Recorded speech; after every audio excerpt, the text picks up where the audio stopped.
Come close, child of dusk. I've kept the candle low, so they cannot find us while we read. The whisper slithers from the black corners of your thoughts as the ancient monk crooks his bent fingers toward you. The chill of the monastery. Cell is not from the winter winds, nor from the damp of moss-grown stones, but from what lies beneath the floorboards. The walls breathe with you. The candle flickers not from air, but from awareness. You've dreamt of this moment every night since the sleepless moon began staring through your shutters. Tonight, ritual requires a gesture of communion. Mark this encounter below, not as comment, but as confession. Speak your time, your place, your offering, so the old ones might hear you and pass you by. To remain unmarked is to remain unprotected. The monk creaks backward, bones like rosary beads, eyes milked by age yet glowing. He lifts the loose flagstone beneath the lectern. Here he wheezes, where the dust forgot to settle. I found it. A bundle of parchment, sinew-bound and warped by centuries of silence, stares back at you. Its cover is thick like old hide. No title, no sigil, only a faint stain, round and pale, like a thumbprint of moonlight pressed into the flesh. It is. This book he calls the text only visible under moonlight, but he says it not as a title. No. He says it like a sin whispered in reverse. Now, let us turn the first page. The damp rot of the room thickens as the folio creaks open. The vellum is grainy, uneven, like stretched skin and blank, entirely blank, until he tips the book into the shaft of moonlight leaking through the crack in the shutter. The glyph awakens then, spiral of black strokes, half faded, half fresh, uncoils like a serpent from sleep. They called this the worm letter. The monk rasps, written not with ink, but with regret. The moonlight kisses the page, like a lover summoned from long exile, and the words bloom. They are not written exactly, they appear, as if you always knew them, and only now remember. Your eyes sting. Your tongue tastes copper. Feel as though you've been weeping, though you made no sound. This book reads you, he explains. Each moon's angle calls forth a different phrase, a different confession. You nod, not from understanding, but from necessity. The monk continues. It first came to the Abbey of Thorns in 1263. Sewn inside the body of a pilgrim who walked backward into the chapel, eyes rolled white. You feel the script squirm beneath your gaze, curling like smoke. The monk does not blink. The abbey buried it once, salted earth. But on the feast of St. Ulrich, when the moon turned red, it unearthed itself. The one who uncovered it, brother, Anselm, wrote the exact same words as the first page, though he had never seen it. A damp wind sighs through the shutter. The candle dies for a breath, then stutters back. Do you know why the moon was feared by the pseudo-Samaritans? He asks, leaning in. Because they believed it was not the sun's opposite, but its shadow. A mirror and a spy. You try to speak, but your voice is paper, he continues. They practiced a rite called Tzamethkir, in which a newborn was held under moonlight and then never shown their own reflection for 7 years. For if they were to look upon their face, they would see the letters meant for them, letters never to be spoken. The monk trails a trembling finger across the edge of the page, which full moon writes anew. But no two readings are the same. Even this parchment, the skin responds to the reader's breath. I saw a man die mid-sentence once, and the words unwrote themselves. He left no trace. And now you ask, almost without breath, where did it come from? He smiles without joy. No one knows. But one tale, forgotten by Rome and remembered only in old Slavic whispers, speaks of a monastery that built itself, stone by stone, by moonlight only. No tools, no hands. Just shadows. Stacking shadows. And inside that monastery, atop an altar of bone, sat a book that bled when the moon was new. He sighs. When the moon grows strong, so does the text. You must read when it peaks. Any sooner, and the letters bite. Any later, and they fade. You glance again at the page. The spiral glyphs now form a line. Speak not what is written, lest it write you back. In the corner of the vellum, faded but visible, is a name. Erno of Rouen. Monk notices your gaze. Yes, Erno, one of the last astronomers of the Carthusian descent, believed the stars were not suns, but sanctified wounds in the skin of God. He claimed this book held instructions to suture them.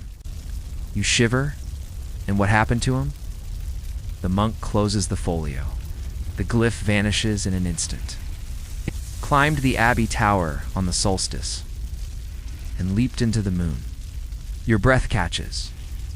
Now, the monk murmurs, placing the book into your lap, you will turn the next page, but only when your breath fogs in moonlight.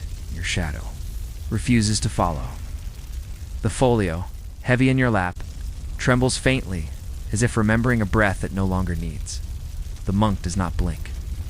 His hands rest folded like a funeral effigy, and his voice becomes the parchment's wind. When the moon reaches its zenith, child, you will see the glyph awaken, but you must not meet its center. The spiral's eye is not made for yours. You open the second page. Stillness. No words. Only parchment pale as bone soaked in milk. The monk adjusts the shutter just slightly. The moonlight stretches longer, colder, sharper, and then it happens. The page XAL. It's not a gust nor warmth. Something deeper, shifting beneath the surface, like breath moving under a thin shroud. And then line by line, the glyph unfurls, twisting helix, ancient as ruin, and shaped like no letter of any script known. It pulses once, not ink, but presence. You feel it behind your eyes, whispering through your nerves. A shape meant not to be read, but remembered from before birth. This, murmurs the monk, voice brittle with reverence and dread, is the moon glyph, symbol recorded only once in the margins of the Selenic lexicon of Bishop Hugo de Moore, a book burned by the Council of Sinister, Thorns in 1321. They said he invented heresies no tongue could pronounce. You blink, and the glyph seems closer. Not closer, larger, or it sees you more now. The monk nods knowingly. It breathes because it remembers the first breath. They say it was copied from a star that fell into a well in the year 1039. The villagers drank that water for 3 generations. Every third child born was blind, but spoke Latin in sleep. The room seems smaller. Your hands sweat. The candle refuses to flicker. There is a reason the glyph is forbidden, the monk hisses.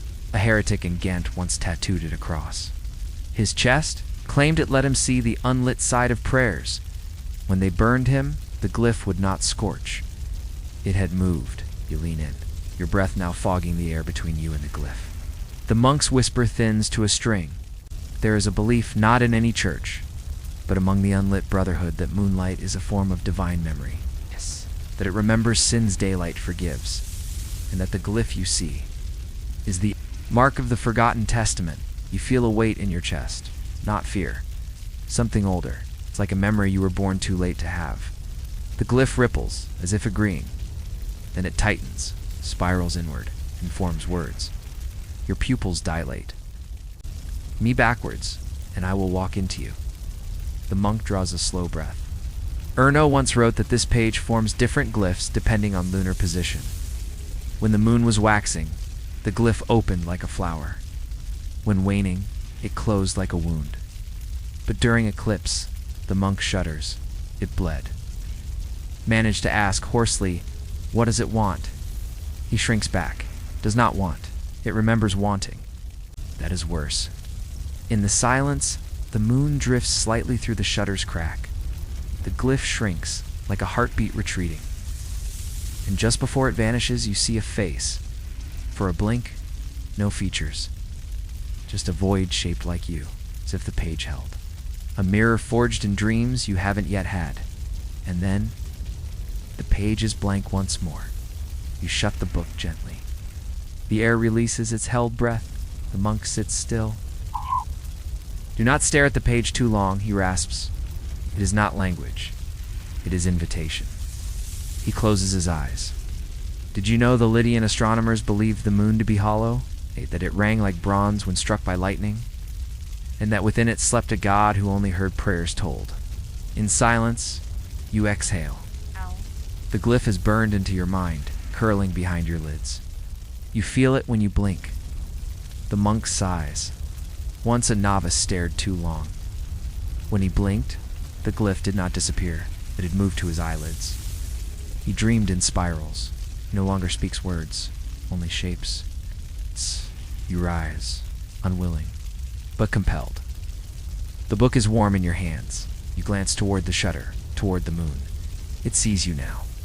The monk's voice returns like wet parchment torn slowly.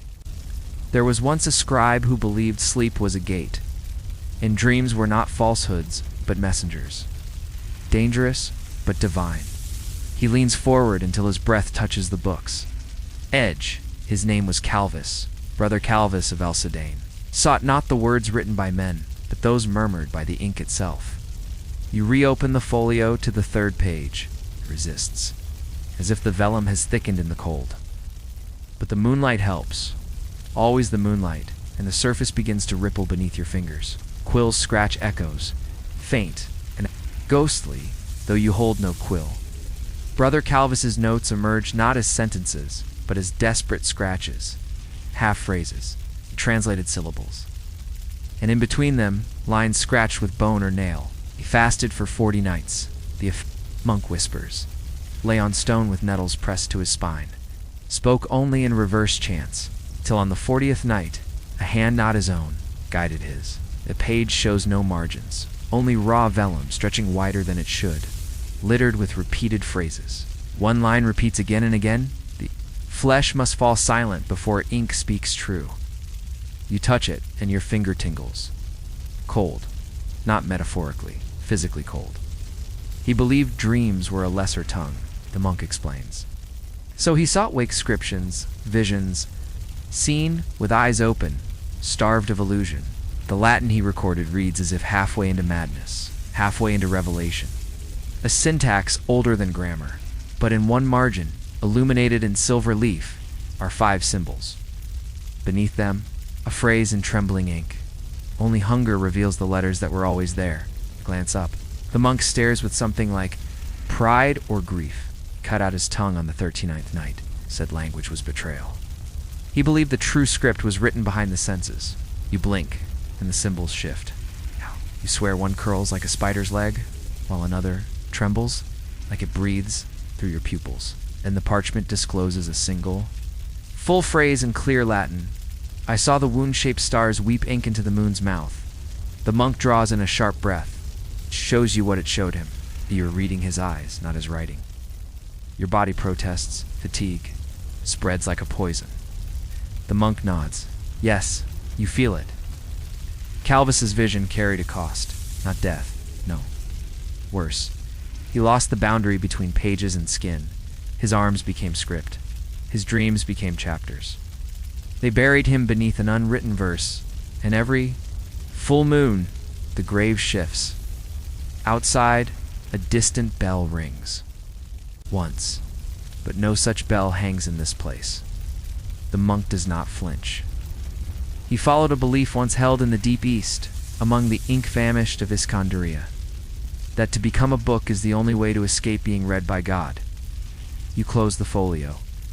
The room heaves as though it exhaled a memory. Candle sputters blue for a moment, a dangerous sign. They found Calvis's final writings, not on parchment, he murmurs, but inside another monk's stomach, consumed while asleep, never chewed. You cannot speak. You do not need. 2. The words are already remembering you. The candle does not flicker now, stands utterly still, its flame rigid as a drawn blade.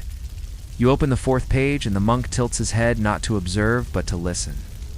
This page, he hisses, is not written in language. Is annotated in anatomy. At first, there seems to be nothing. The parchment lies blank, tinged slightly yellow, slightly bruised.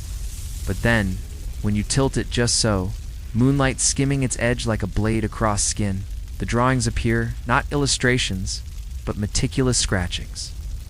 Bone fragments, vertebrae, phalanges, drawn not with ink but something darker, flaking in the light. You see joints bent backward, skulls split not by trauma, but design. The monk leans forward, his breath dry and sour. The bones are drawn in impossible angles.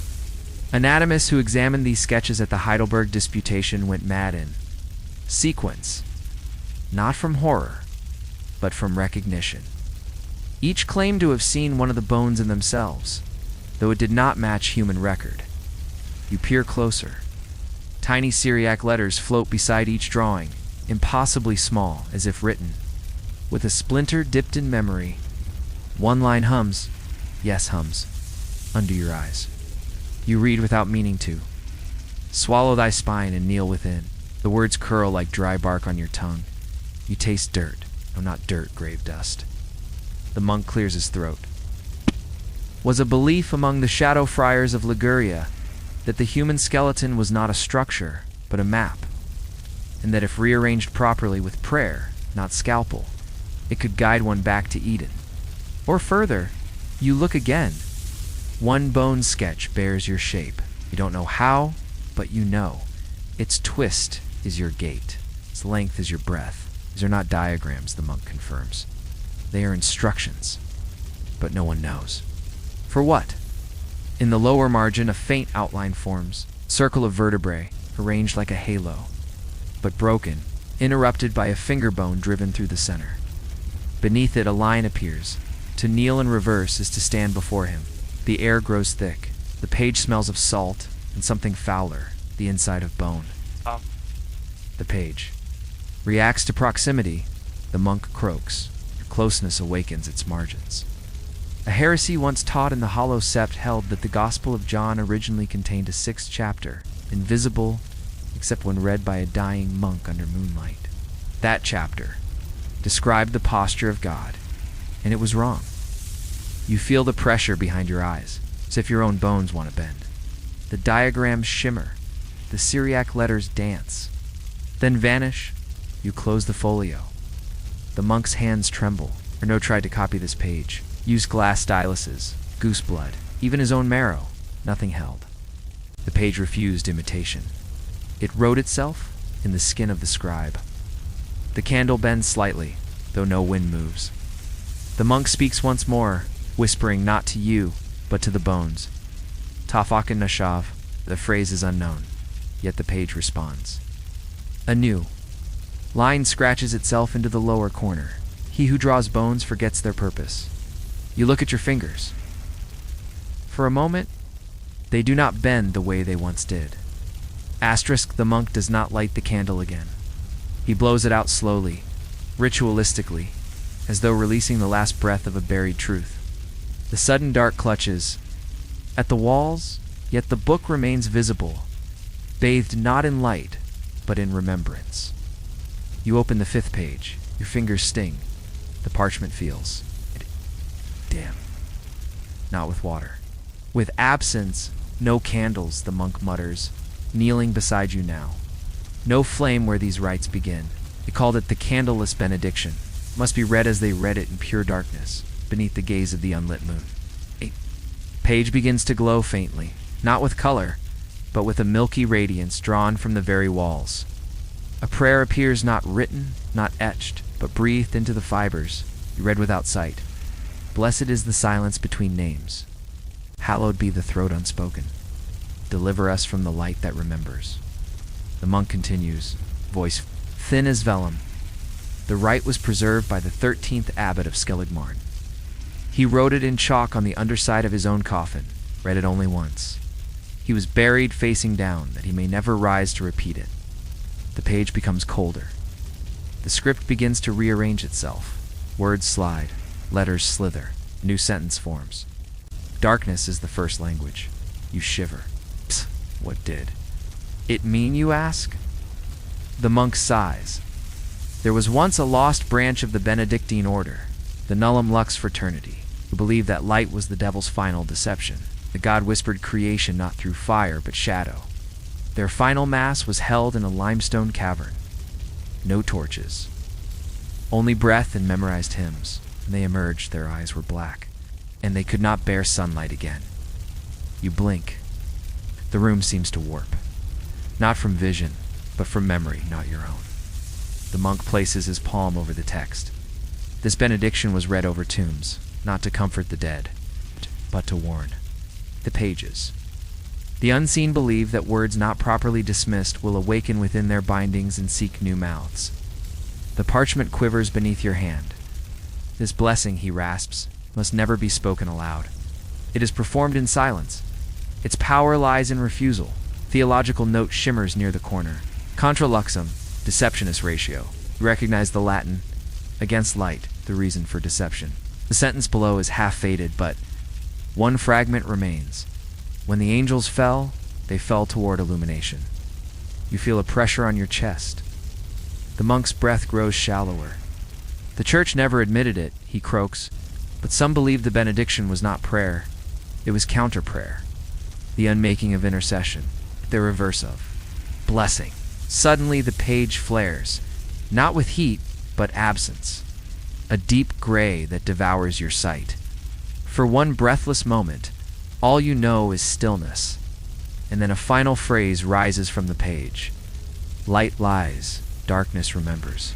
Right! Slam the folio shut. The monk sighs, relieved. But the silence lingers. It is no longer empty. It is watching. The monk does not speak at first. He only hums a breathless, cracking murmur that seems to hover between chant and cough. Ah. As his dry voice threads the still air, the folio shivers beneath your palm. It feels warm now, too warm. You open the 6th page, and a long line of words flickers into view. Then, just as quickly, the letters twist, distort, and curl into themselves like worms withdrawing from sudden light. They chanted to it, the monk croaks, eyes closed, not in worship, in warning. Words that bend ink do not belong to, tongues that sleep. The letters on the page recoil from your gaze. They do not fade, they hide. The monk's hum continues, growing lower, more rhythmic. This is the chant page, written in the lost meter of the Selenial liturgic cycle. 6 verses, each bound to a lunar phase. Read forward, they instruct. Read backward, they awaken. You tilt the folio slightly toward the window. The moon is high, almost bloated in the sky. A single phrase untwists across the top line. Speak not unto ink with daytime breath. Right. The script is sinuous, writhing even as your eyes follow it. There is a reason Gregorian chant was tempered, the monk whispers. Its intervals. Altered. Before the Council of Virel, the church feared resonance. Certain harmonic patterns, they do not echo. They linger. Inside ink. Inside you. A fringe ritual surfaces from the back of your mind. You've heard of it only in footnotes in forbidden seminaries. Quantus inversum. A practice from the pale choir of Ardennes, who reversed every chant they knew and sang it at lunar midnight. While facing burial soil, supposedly their ink glowed afterward, and some claimed the pages whispered in absence of breath. The chant now visible on the page is uneven, stilted. Its syllables rhyme only in despair, and as you read silently, carefully the letters warp. They drip down the page like melted wax, then crawl back upward in new patterns. The ink is alive. In Prague, 1607, the monk murmurs. A monastery copied this chant into their hymnals by mistake. Within 1 month, every choir member had forgotten their own name, but each could recite these lines, even as their tongues blackened. You attempt to mouth one line silently. Your teeth ache. The parchment seems to recoil from your breath. And then, on the right-hand margin, you see an interlinear note appear. To chant the page is to ink the soul. The monk nods slowly. They said the page knew when it was being read, and if it liked you, it wrote itself into your memory, not your mind. Your memory. So even if burned, even if buried, the chant would echo, not as song, as instinct. Phrase toward, the bottom flickers violently in the moonlight, curling like a black flame. Your breath is your ink. Choose what you write. You turn toward the monk. What happens if I read it backwards? He does not answer. His face is pale. I did once.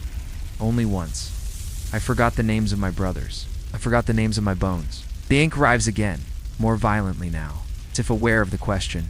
The chant stutters, and the page begins to hum. Not audibly, no, but in your teeth, in your ribs, in your spine. Close it, the monk pleads.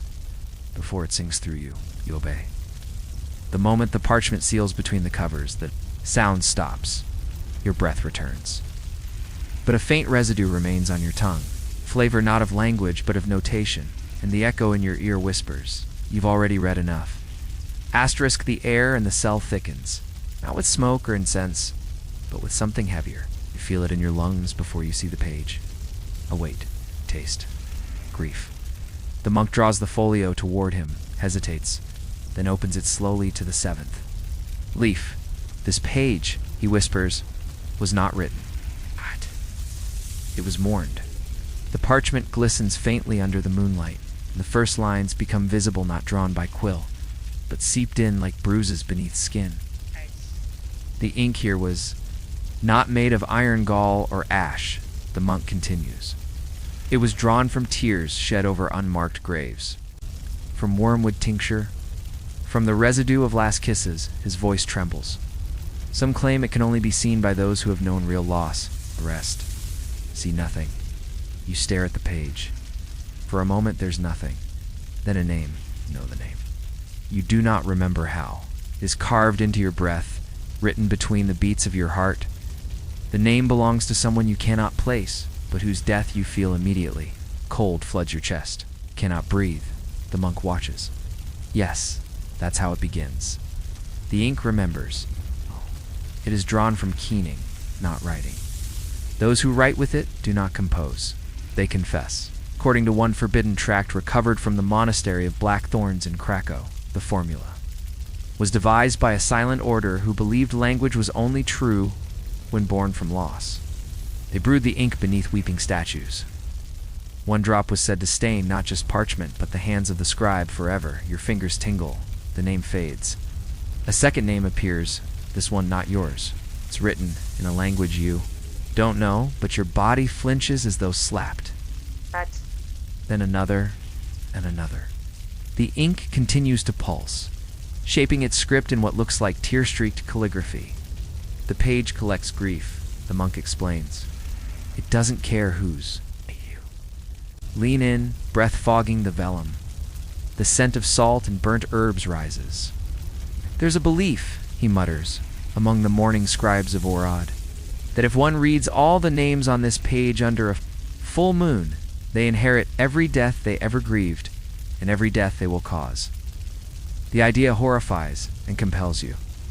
How many names? You whisper. The monk shakes his head. There is no end. The page writes more as you read. Each name is drawn from some unseen well, perhaps memory, perhaps judgment. At the bottom of the page, a strange sigil blooms. It resembles an eye weeping. From both corners, but with no pupil, only void. Beneath it, a single line flickers in silver script.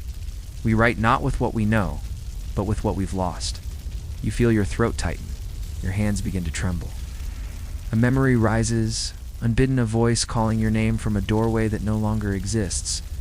A touch, a leaving, a silence. You feel it again, vividly, impossibly. The grief is not metaphor. It is ink. It is here. The monk reaches forward, closes the folio.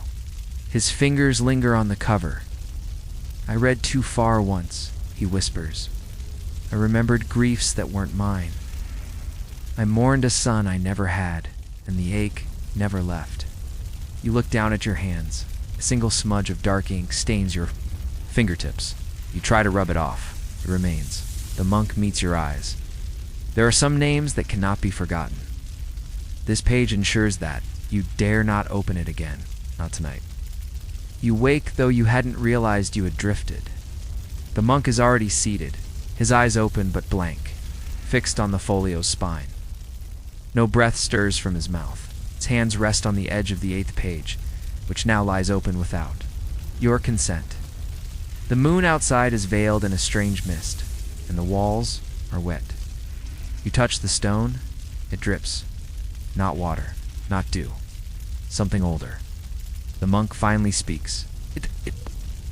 This page was first read aloud in a monastery that had no record.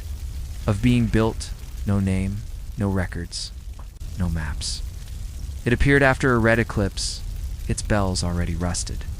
The night it was discovered, the stone itself wept. The walls bled without blood, not death. Something deeper, remorse. The page drinks in the moonlight and releases a slow, steady sheen of faint lettering. They called it the Night of Weeping. Stone, the monk croaks. Event denied by 3 popes and confirmed by 1 lost saint. Witnesses spoke of crying walls, of stone that groaned, of scripture that shook itself free from locked drawers. You squint at the ink. It's written in a dialect you recognize as a variant of Glagolitic, but the letters move between forms. It's not wrong, just restless. In the top margin, stone remembers what man forgets. Beneath it, a prayer. Not written, but carved every letter shaped like a wound. There is a heretical belief, the monk murmurs, once whispered in the catacombs of St. Vasily's, that stone is not dead, merely waiting. That every monastery, every temple is grown not built from a seed of forgotten sin. And when the proper words are read, it remembers how it was born. A soft groan echoes behind the wall. Just one. The air turns damp again. Your skin beads with moisture. Your ears ring with pressure. The monk does not flinch, they read. This page during a lunar alignment unseen for 5 centuries. When the last line was spoken, the floor cracked in perfect hexagons. The altar folded inward. A monk burst into tears and wept himself dry. You lean over the folio, crying, "No, you are." Tears fall silently, involuntarily. Each drop that hits the page is absorbed, and the script grows darker, deeper. It feeds on mourning, the monk whispers. Not sorrow, contrition. The stones weep not for pain, but for guilt. You manage to breathe out a question. Whose? Guilt. He answers, yours, but also the monasteries, and the folios, and something else. The air trembles. From the corner of the room, a damp crack. Stone shifts. The candle, long extinguished, reignites with a blue flame for a flicker, then dies again. On the bottom edge of the page, new phrase curls into view, not written in ink, but appearing as pockmarks in the vellum's surface. Forgiveness is a sound stone cannot make. Your pulse staggers. The monk closes the folio again. This page cannot be read twice by the same reader, he says. Those who tried heard the walls whisper back their secrets. In their own voices, look to the window. The moon is clear again. The walls are dry, but your hands are still wet. Asterisk, you do not remember when the monk began opening the 9th page? The motion feels retroactive, as though the parchment was always meant to lie bare before you, and your presence only just caught. Up to it, the moon has shifted slightly, its angle now sharper surgical. The vellum accepts it like an incision. This page the monk begins, his voice now a rasp of silk across stone, was cross-referenced once. Only once. In a letter by a forgotten emir's librarian, who claimed to have glimpsed it within. The Psalter of Al-Qazwini, a book no archive admits ever existed. The lettering here is intricate, lined with golden fracture lines that look like veins turned brittle. And yet, there is no language, only marks, only impressions. Shapes, pressed into the skin of the page, not raised, not carved remembered. You squint and you feel the pull, not of curiosity, of gravity. Al-Qazwini, the monk murmurs, was a cosmographer, a recorder of marvels, a heretic of ink. He believed that certain phrases could not be read in this world, but only remembered backward in the next. His psalter was said to contain no prayers, only echoes of ones that had been unmade. The center of the page bears a sigil that seems familiar, till it doesn't. It is circular, then linear, then a scar. Your eyes fail to define it. You blink too slowly, and for a breath, it resembles the seal of a forgotten caliphate. Another blink, and it looks like a hand curled inward. A manuscript fragment was found in a cave in Mosul. The monk continues. It bore this symbol, written in blood that had crystallized.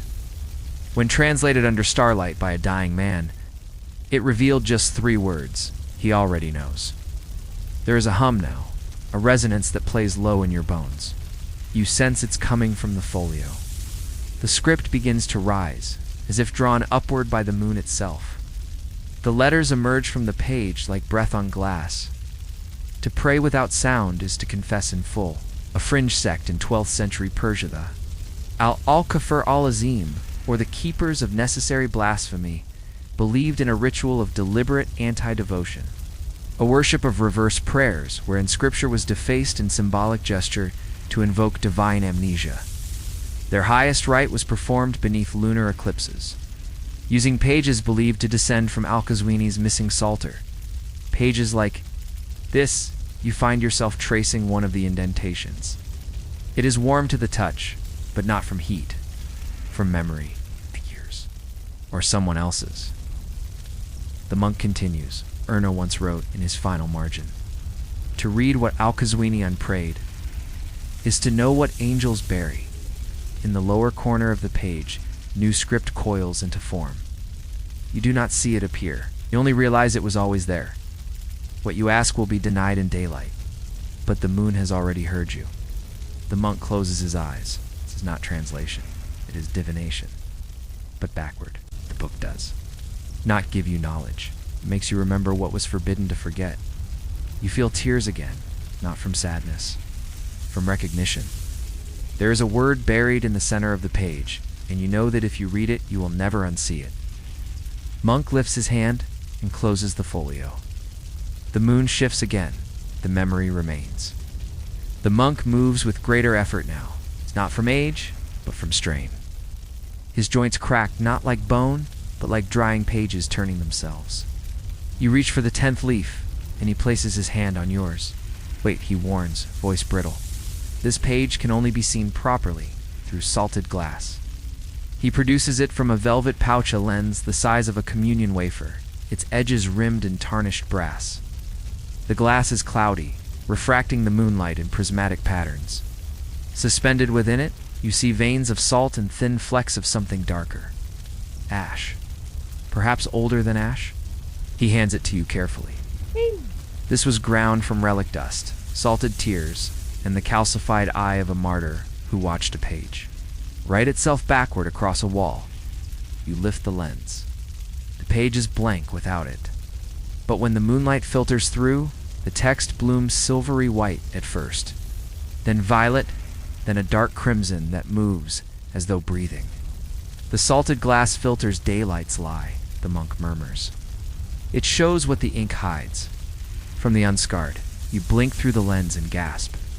Symbols rotate slowly in concentric circles, each inscribed with minuscule script that seems to react to your pupils. The writing is unstable, he says. It only aligns when the moon has crossed its apogee. The precise angle is critical. Erno calculated it by sleeping beneath tidewater, once blessed, once poisoned. The page glows now. In the lens, you see a central verse stabilizing. Only by tasting the grave can the lens reveal his last signature. You taste salt on your tongue. You haven't spoken. According to a fringe legend in the apocryphal book of Nakash, glass was first given. To man not to see outward, but to reflect scripture the body concealed. The salted variety was sacred, used in rites of unburial. When the dead were questioned by moonlight and silence, the monk adjusts the shutter. The beam strikes the page directly, and a diagram appears. It's not anatomical, but architectural. Circular room, 12 alcoves, 1 altar. You instinctively know it's beneath you.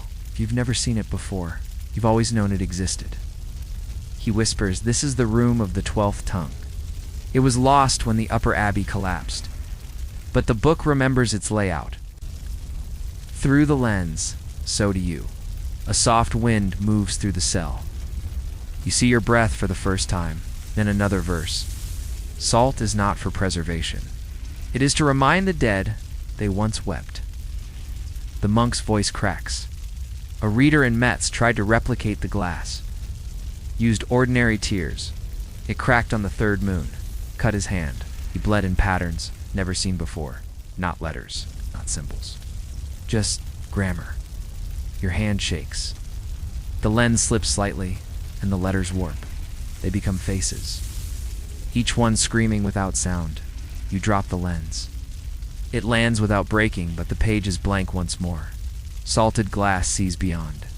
Concealment, the monk intones, but it cannot unsee. Once revealed, even your reflection becomes a passage. You hesitate. If I look again, he nods solemnly. The room beneath you will know. You place the lens back into the pouch. The page remains blank. But the image is burned into your memory. 12 alcoves. One altar waiting, asterisk. The folio resists your touch at first. It's not by force, but by indifference. Its weight unwilling, its presence sulking beneath your fingertips. When you finally part the vellum and reveal the 11th page, a strange hum enters. Your ears faint, impossible, as though a song is being sung several rooms away by mouths that no longer know sound. This, the monk sighs, is the page that dissolved acquires memory. His eyes do not close, but they glaze. They read it aloud for 700 nights, and on the last, they sang nothing at all. You feel a low vibration in your ribs. The page seems innocuous at first. Small script ink nearly faded. Hymn-like structure composed of narrow stanzas stacked with uneven breath. But then, under the moonlight's returning gaze, the lines begin to drift. Not to disappear, to rearrange. Each verse splits, joins another, forms hybrid words with no known root. The monk breathes through his teeth. It's called the Orphaned Canticle. Legend claims it was composed not by man, but by silence itself. Captured when a monk in Thessaloniki recorded the echo of an empty chapel during an eclipse. The Tapias tape was confiscated.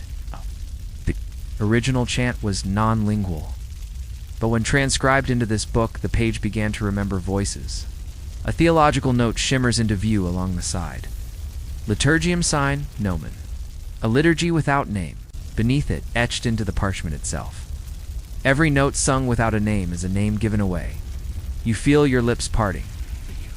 Do not speak, but you feel the song forming.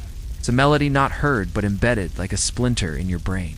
No, it has no lyrics. You know it never needed them.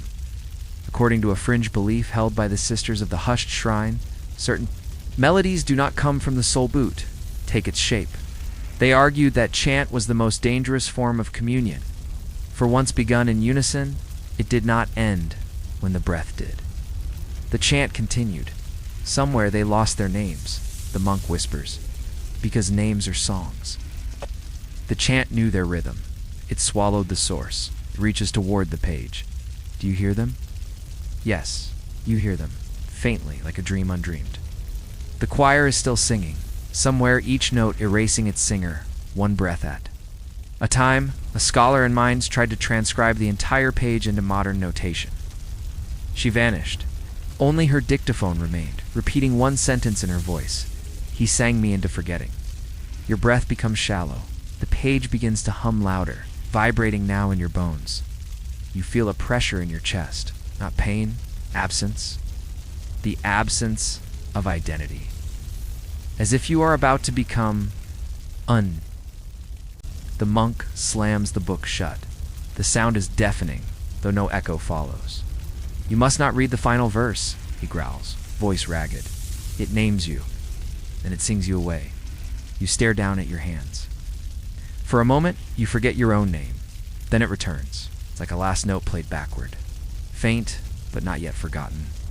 The folio lies heavy in your lap now, not like parchment, but like threshold. The monk watches without blinking, his gaze sunken and hollow, as though each page turned etches further into his marrow. You open the 12th leaf, and this time, the sound it makes is not of vellum against vellum. It is softer, wetter, like lips parting after too long sealed. There, the monk whispers, pointing with a tremor he does not try to hide the binding. Do not look directly at it, just enough to know that it sees you. You glance too long. The spine of the book flexes slightly in the moonlight, and a line splits across the seam. Not torn, not sewn, formed, a mouth. Pale, bloodless, barely noticeable unless watched sideways. The lips do not move. But you know, with certainty, they will if commanded. They say this mouth belonged to Antipope Lucian IV, the monk murmurs, a man who tried to rewrite the lunar calendar. In blood, he believed the church had defied the divine order by naming time by the sun. He claimed the moon was the true liturgical heart, and in it lay the forgotten syllables of God's first breath. A fringe doctrine surfaces, the Noctis Papal doctrine, expelled from canonical history. It proclaimed that God's first command was not let there be light, but return what was taken. Its rituals were chanted under moonlight only, with tongues bound and voices swallowed. Some of Lucian's followers stitched his dying mouth into this book, not as relic, as inkwell. The page itself contains no letters. Instead, a ring of crescent marks forms around a dark central blotch, a lunar rosary. The marks twitch as you look. A phrase emerges, faint as frost. He who speaks with this mouth must not exhale. You feel the room tighten. The candle gutters, not from draft but refusal. The monk continues. The pale mouth does not voice its own thoughts. It repeats. The last prayer spoken near it. In reverse. Once per century. Erno swore he heard it whisper his name once just before sleep, but it was backward, and not in his voice. You lean closer. The mouth breathes, not in air, but in presence. Your own breath sinks unconsciously to its rhythm. The moment you notice, it stops. A marginal note appears across the page in what looks like stitched thread. Let no breath escape, for he listens still. The monk's voice shakes. A scribe in Toulouse once offered his breath as ink. He spoke 3 verses into the binding and did not breathe again. His body was found with lungs intact but empty. Ow. You feel something tugging at your words, not externally, internally, as though the mouth in the binding recognizes the movement of thought and wants to taste it. There was one ritual, the monk continues, performed once by the 5th cantor of Mareth. He pressed the book to his lips and whispered a secret never told. The mouth opened and bit. He lived another 40 years, but never spoke again. Yet his breath still fogged mirrors, and when it did, it spelled his secret. Your hands begin to sweat. The mouth remains still, but you know it waits. You know if you said anything, even a name, it would remember and repeat, but not now. Later, when you least expect, you shut the page gently. The binding flexes slightly, as though, sighing. The monk does not look at you, only whispers. Never speak near it twice. Asterisk, the 13th leaf opens with a stiffness, not born of age, but of resistance. The folio tightens slightly beneath your fingers, like skin anticipating a wound. Outside, the moon has climbed high, its face fully bared, casting silver light through the warped window slats. And yet, her shadow is gone. You blink. Candle's glow flickers behind you, and yet nothing, no silhouette, no outline follows.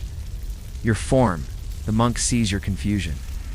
Yes, he murmurs, you are reading the page tied to the monastery with no shadow. The book knows, and the light will forget you. Ack! The parchment is dry, cracked in rings like sun-baked clay. But the ink glistens fresh, too fresh. The script begins to pool as though condensing from vapor. Not a single line appears at once. Rather, they return, like steps into a place abandoned, but never empty. And then text. That which casts no shadow remembers what light denies. The story unfolds through fragments. A ruin in ancient Armenia, recorded only once by a blind cartographer in 1089, whose maps bore annotations no one else could read.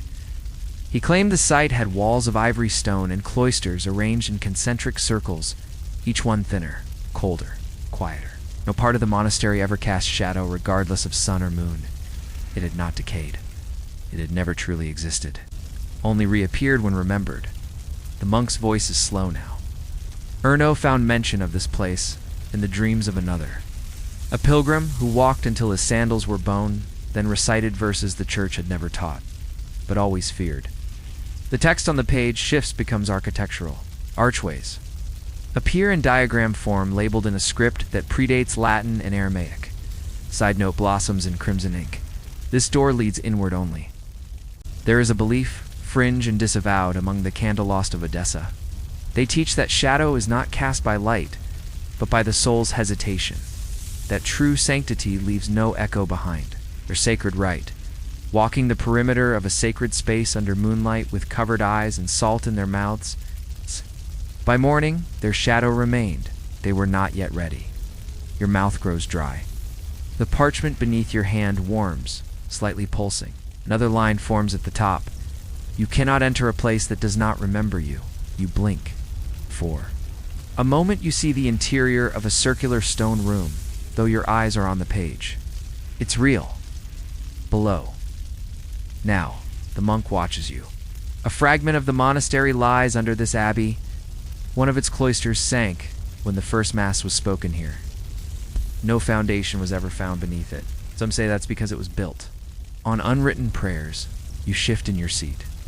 The air no longer tastes of dust or cold stone, but of emptiness. Not hollow, hungry. The ink reshapes itself again, forming a final glyph perfectly circular, etched with no breaks. A sigil you cannot read, but which your spine recognizes. Then the line beneath, to dwell where no shadow falls. It's 2. Speak with things no light reveals. Close the folio slowly, but the sensation does not fade. Your shadow is gone, even now, and it may not return. You notice the monk's eyes are damp now, but not with tears. The moisture is dark, glistening not clear, but thick, like oil or syrup. He reaches for the 14th leaf with fingers that hesitate, not from weakness, but from reverence twisted. With fear, this page, he whispers, was last read by a censor, a man sent to destroy it. The vellum is scorched around the edges, curled like dried leaves at autumn's death. Its center is intact, but only just. You sense heat before you see the words. When the moonlight strikes it, the ink rises, not visually, but emotionally. If you feel the writing before you read it, guilt, penance, terror. He was appointed by decree, the monk continues. Rome sent him when the folio was first uncovered beneath the bell tower of St. Villamir. His task, to burn every page, to scour its memory from stone and scripture alike. He stares at the curling black edge, but he read first. He believed it a matter of conscience. The ink becomes visible, now sharp, rigid script that slices into the page, etched deeper than before. He who seeks to silence sin must first give it voice. The monk nods grimly. And when he read this line, he began to weep. Tears. Ink. Historical fragments from the late 13th century reference an unnamed inquisitor who was found kneeling in his study. Eyes completely blackened, cheeks streaked with dried ink that could not be washed or scraped. He had scratched into his own prayer book backward, in a script that matched none known. It was his own blood. The page records a dialogue one side only. Questions asked by the censor. No answers, but the questions burn. What is prayer if the page hears first? I name the evil. Do I feed it or free it? Do words sin when no lips shape them? There is a fringe belief among the severed penitents of Soria that ink drawn from sacred pages becomes judgment when inhaled. They inhale through reeds, breathe it in as confession. Those who survive are said to carry God's regret. You feel your throat tighten. The parchment hums. Another line appears. Those who try to unwrite the moon become its parchment. The monk says Erno found the censor's remains. No bones. Just cloth and a trail of ink that led nowhere. But beside the stain, this page. He looks down. It bled through every book that touched it.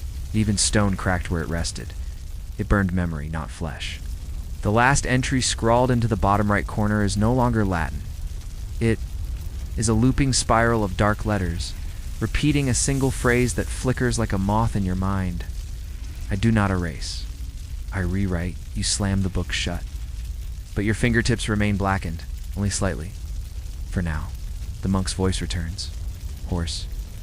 He tried to silence the whisper, but silence is its whisper. You dare not speak, because the ink on your hands is still wet. The monk exhales slowly. It is not fatigue now, but resignation. As though the breath he gives up is not his first, but his last. He does not reach for the 15th leaf. He waits for you to. The folio, trembling beneath its own age, resists no longer. It knows this is the end, or what pretends to be. You turn the page, it is blank. You look again, you see your face. Not a reflection, no glass, no silvering, but a perfect, luminous reproduction of your face etched into the parchment surface, rising slowly. Under the moonlight, as if carved by time itself, your expression stares back at you, but it is not now. It is not the face you wear in this moment. It is the face you will wear after. The monk breathes your name not aloud, but into the hush. This page does not reveal truth, it asks it. And it gives only one answer. Words begin to appear beside the face. At first, the one who reads this must choose, and beneath it a question. Do you turn the mirror or close the book? You freeze. There are no glyphs, no scriptural flourishes, no sigils here. Only you, rendered in pale charcoal, your eyes black and fathomless. Your hands twitch, and the image's hands twitch with you. It mirrors not the moonlight, but your soul light, the reflection that emerges only under divine interrogation. The monk does not interrupt. His silence is permission. According to a mystery never canonized the Judicium Umbri, or Shadow's judgment, it was believed in the Eastern Black Cloister that the last page of a sacred text must not contain words, but recognition that a scripture which truly knew God must reveal the reader to themselves, not as they are, but as they will be should they continue. You try to speak. Your mirrored face smiles, just slightly. The monk finally whispers Erno died before reaching this page, but he drew it, from memory, from a dream. It was not his face. Your breath clouds the page. Face remains. You wipe it with your sleeve. Face persists. A line now appears in the margin. Turn the page, and you will no longer be the reader. The monk bows his head. Many close the book here. Most, but not all. The parchment tenses, its fibers pulling slightly toward the binding, as though awaiting your verdict. You realize what the monk has known all along. There is no next page. 8. The back of this leaf is the end. And yet the instruction is clear. You can turn the mirror or close the book. You hesitate, and then, from the lower edge of the page, one final line emerges, thin, shaking, as though it were afraid of being written. If the moon still sees you, it is not too late. You lift your hand and choose. Asterisk, the monk is gone. Or perhaps he never was. You are alone with the folio, its cover cool and pulsing, like skin in the hour after death. The moon has lowered. The light grows softer. The mirror face is no longer there, but something remains, beneath your skin. Behind your eyes, the text will not be read again the same way. It will not allow it. You turn the mirror or you didn't. Either way, it remembers. In some monastery forgotten by stone, another reader has just opened the first page. They will see your shadow flicker between the lines. They will not know your name, but they will know you read, and they will whisper, as you do now, there are more books. There are always more.